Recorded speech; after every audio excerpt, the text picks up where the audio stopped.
ఆరూఢ యౌవనమగూఢ విదగ్ధలీలం ఆమృష్ట యౌవనమనష్ట కిశోరభావం ఆద్యం మఖక కిమపి మాద్యతి మానసే మే ఆద్యం మఖక కిమపి మాద్యతి మానసే మే. శ్రీకృష్ణావతారంలో మాత్రమే కనిపించే ఒక విశేషం ఏమిటంటే ఆముక్త మానుషం అముక్త నిజానుభావం. మానవ రూపం ధరించాడు శ్రీమన్నారాయణమూర్తి కృష్ణుడుగా. ఆముక్త మానుషం, ఆముక్త అంటే తాను ధరించిన అంటారు, ఆముక్త మాల్యద అంటారు గోదాదేవిని. ఎందుకంటారు? తాను ముందు ధరించి ఆ పూలదండని భగవంతుడికి ఇచ్చింది. దీన్ని ముగ్ధ భక్తి అంటారు. అమాయకత్వాన్ని భగవంతుడు ప్రేమించాడు. మన అందరినీ అలా చేయమని కాదు దాని ఉద్దేశం. ఆవిడ అమాయకురాలు, చిన్నపిల్ల అలా చేసింది, దాన్ని అర్థం చేసుకోవాలి అంతవరకే. ఆముక్త మానుషం. అలాగే శ్రీమన్నారాయణమూర్తి వైకుంఠంలో ఉండేవాడు, బాలకృష్ణుడిగా పుట్టాడు. కానీ అముక్త నిజానుభావం, తన అసలైన వైకుంఠ స్థానాన్ని వదలలేదు. భగవంతుడు రామావతారం ఎత్తినా, కృష్ణావతారం ఎత్తినా, మత్స్యావతారం ఎత్తినా, వామనావతారం ఎత్తినా వైకుంఠంలో ఉండే శ్రీమన్నారాయణమూర్తి అలాగే ఉంటాడు. అది ఖాళీ చేయడు, అదేం అద్దిల్లు కాదు ఖాళీ చేయడానికి. అక్కడ ఆయన ఉంటాడు, ఇక్కడ ఈయన అవతరిస్తాడు. ఎలా సాధ్యమండి? ఒక పూల తోట ఉంది, దాంట్లోంచి సుగంధం వస్తుంది. ఆ సుగంధం 1 కిలోమీటర్ దూరం వ్యాపించింది. కానీ పూల తోట దగ్గర మీరు నిలబడితే ఆ సుగంధం అక్కడే ఉంది. అక్కడే సుగంధం ఉంటూ కిలోమీటర్ దూరం వ్యాపించడం ఉందే, అలాగే శ్రీమన్నారాయణమూర్తి వైకుంఠంలో ఉంటూ భూమి మీద కూడా అవతరిస్తాడు ఖచ్చితంగా. భగవద్విలాసానికి అంతు దరి ఉంటుందా? మనలాంటి వాడా ఆయన? మనమే బోడి జవ్వాదో పెర్ఫ్యూమో ఏదో రాసుకుంటే 2 గంటల పాటు అందరినీ ఉక్కిరి బిక్కిరి చేయట్లా. మనం రాసుకున్న సుగంధమే ఎలా ఉంటే దేవుడి సుగంధం ఎలా ఉంటుంది? అందుకే ఆయన అక్కడ ఉండి ఇక్కడ అవతరిస్తాడు. అలాగే కృష్ణావతారంలో విశేషం ఏమిటంటే ఆయన వైకుంఠాన్ని వదిలిపెట్టి మనిషి అయినప్పటికీ వైకుంఠ భావాన్ని వదల. అందుకే మీరు గమనించండి, రాముడికి వాడనే మాటలు కృష్ణుడికి వాడతారు.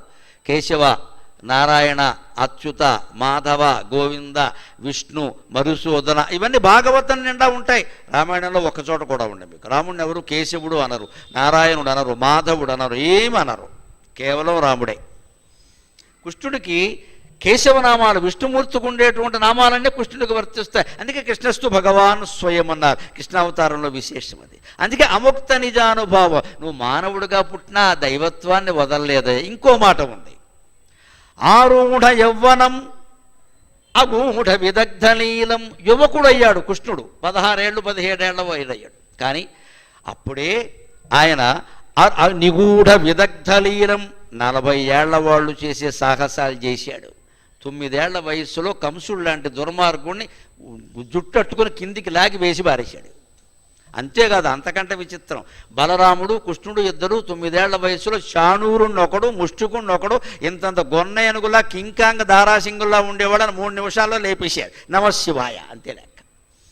అంచేది ఒట్టి యవ్వనంలో ప్రవేశించే కుర్రాళ్ళ ఉంటూనే ప్రౌఢమైన లీల ప్రవేశించావు. విదగ్ధ లీల అంటే 40 ఏళ్ళు దాటిన వాడు చేసేటువంటి పని. విదగ్ధ అంటే తెలివి బాగా ఉండడం, పరిపక్వత ఉండడం. 40 ఏళ్ల వాడుకు ఉండే పరిపక్వతని కృష్ణుడు 15 ఏళ్ల వయసులో చూపించాడు. ఆరూఢ యౌవనం అగూఢ విదగ్ధ భావం, అగూఢ విదగ్ధ భావం ఆమృష్ట యౌవనం అనష్ట కిశోర భావం. 30 ఏళ్ల యవ్వనంలో ఉన్నప్పుడు కూడా నందగోకులంలో వాళ్ళందరికీ బాలుళ్లాగే కనబడ్డాడు. ఢిల్లీకి రాజైనా తల్లి కొడుకే, ఢిల్లీకి రాజైనా తల్లి కొడుకే. అందుకని 30 ఏళ్ల వయస్సులో ఉన్న ముద్దుగారేటువంటి కృష్ణుడిలాగే, ముద్దుగారే యశోద ముంగిటి ముత్యము వీడు అంటారే, అలాగే ముద్దుగారే కృష్ణుడిలాగే కనబడ్డాడు. అంచేత యవ్వనంలో ప్రవేశించిన కూడా బాల్యాన్ని విడిచిపెట్ల, బాల్యంలో ఉంటూ కూడా ప్రౌఢమైన లీల ప్రవేశించావు అంటే అర్థం లెక్క. ఆద్యం మఖ కిమపి మాద్యతి మనసేమి.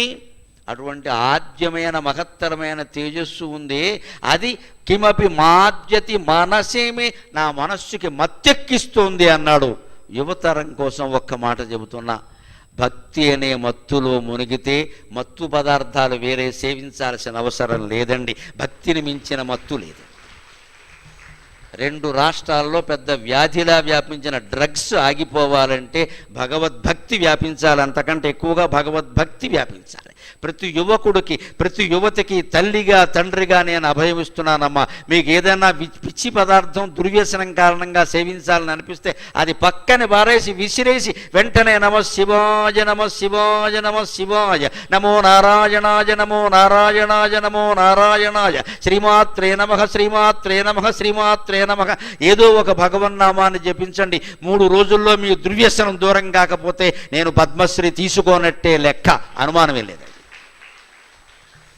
భగవన్నామ స్మరణ అంత గొప్పది. మనస్సును నిగ్రహించుకోవాలి. ఈ పూటకు పుచ్చుకుందాం, రేపటి నుంచి మారద్దాం. ఈవేళ ఏమైనా ఏకాదశా?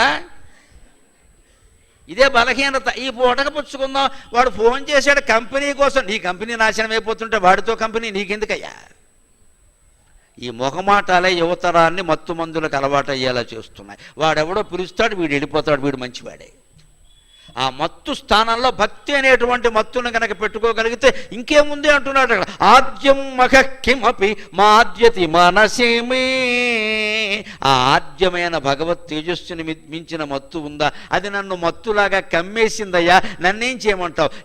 ఎలా కమ్మేసిందయ్యా అంటే జిఘానం జిఘానం జిఘానం జిఘానం సుజాతేన మౌఢ్యం జిఘానం జిఘానం సుజాతేన మౌఢ్యం దుఘానం దుఘానం సుధాం వేణునాదే జిఘానం జిఘానం సుజాతేన మౌఢ్యం జిఘానం జుఘానం సుజాతేన మౌఢ్యం దుఘానం దుఘానం సుధాం వేణునాదే లిఘానం లిఘానం సుదీర్ఘైరపాంగైః లిఘానం లిఘానం సుదీర్ఘైరపాంగైః మగానంద సర్వస్వమేతం నమేతం మగానంద సర్వస్వమేతం నమేతం. ఇందాక అనేక రకాల ప్రాసలు ఉపయోగించాడు, ఇప్పుడు క్రియాపదాన్ని వాడుతున్నాడు. భగవద్రూపం, అందున శ్రీకృష్ణస్వామి యొక్క రూపం ఎలాంటిదంటే జిఘానం జిఘానం జిఘానం జిఘానం సుజాతేన మౌఢ్యం. ఎంత యవ్వనం వచ్చినా, సుజాతము అంటే యవ్వనం, ఎంత యవ్వనం వచ్చినా ఆయనలో ముగ్ధత్వం పోలేదుట.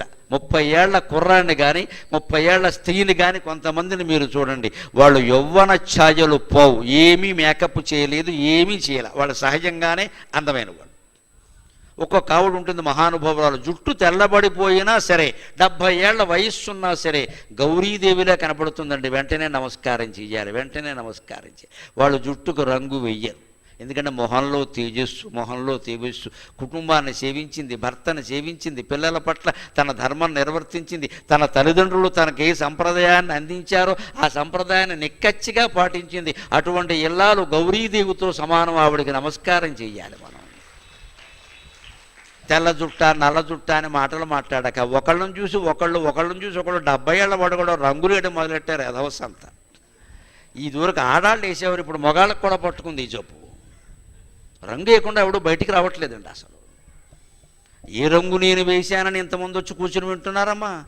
కేవలం మొహం కడుక్కుని ఇంత చుక్కబొట్టు ఇట్టాను నేను, చుక్కబొట్టు, అది కూడా ఇంతే చుక్క. ఆ తిలకం చేసా ఎక్కడైపోతుందో అని ఆలోచిస్తాను నేను, ఎందుకంటే మళ్ళీ అలాంటిది దొరకదు. ఓ చుక్కబొట్టు, పౌడర్ కూడా రాయలేదమ్మా, ఉట్టినే మొహం కడుక్కుని చిన్న బొట్టు ఎట్టా. 3 రోజులు బట్టి ఈ మొహాన్ని చూస్తూనే ఉన్నారు కదా. ఇంకా మేకప్ చేయాలా? వేరే మేకప్ అంటే అర్థం రంగులేయడం కాదండి. You should make your self up, that is called makeup. దమ్ముంటే చెయ్యి.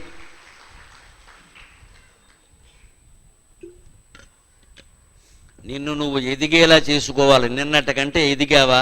ప్రవచనం విననప్పుడు విన్నాక కూడా ఒకలాగే ఉంటే ఎందుకు పని లేక.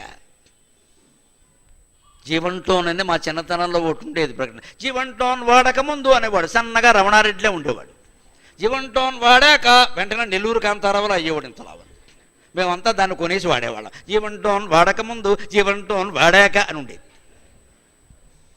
మరి ఒక ప్రవచనం విన్నామంటే వెనకముందుండే నీ కుళ్ళు బుద్ధి పోవద్దా? ఎవరికి చెప్పక్కల్లా, పోవాలా వద్దా? నా కుళ్ళు బుద్ధి పోయిందని పేపర్ వాడికి చెప్పక్కల్లా.